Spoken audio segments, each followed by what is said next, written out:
ಮೊದಲನೇ ಇದು metre bridge, ಇದು ಪವರ್ ಸಪ್ಲೈ, ಇದು ಬಲ್ಬು, ಇದು ಗ್ಯಾಲ್ವನೋಮೀಟರ್, ಇದು ರೆಸಿಸ್ಟೆನ್ಸ್ ಬಾಕ್ಸ್, ರಿಯೋಸ್ಟಾಟ್ ಇಷ್ಟು ಇರ್ತದೆ. ಮತ್ತು ಇದು ವೋಲ್ಟ್ ಮೀಟರು.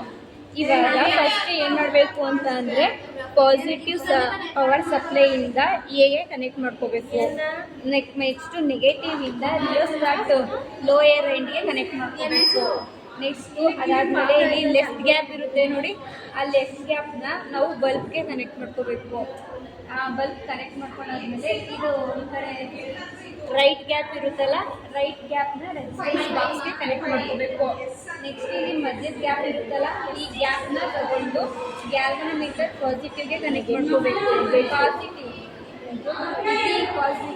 ಸರಿ ಸರಿ ಇದು ಪಾಸಿಟಿವ್.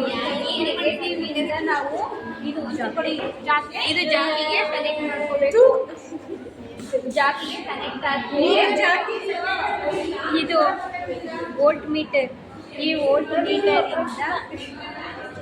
ಇವೆರಡರಿಂದ ಬಲ್ಬ್ಗೆ ಕನೆಕ್ಟ್ ಮಾಡ್ಕೋಬೇಕು. ಇಷ್ಟಾದ್ಮೇಲೆ ಕನೆಕ್ಷನ್ ಎಲ್ಲ ಮುಗಿಯುತ್ತೆ. ವೇರಿ ಮಾಡಿಕೊಂಡು 1.8 ತಗೊಂಡು ಮಾಡ್ಕೋಬೇಕು. ಸಾಕು, ಇದು ಮಾಡಬೇಕು. ಇಷ್ಟೇ. ರೆಸಿಸ್ಟೆನ್ಸ್ ಬಾಕ್ಸ್ ಎಷ್ಟಾಗಿರ್ಬೇಕು ಅಂತ ಹೇಳ್ಬಿಡು. ರೆಸಿಸ್ಟೆನ್ಸ್ ಬಾಕ್ಸು 5 ವೋಲ್ಟ್ ಹತ್ರ ಇರಬೇಕು. ಆಯ್ತಾ? 5 ಓಮ್ ಇರಬೇಕು.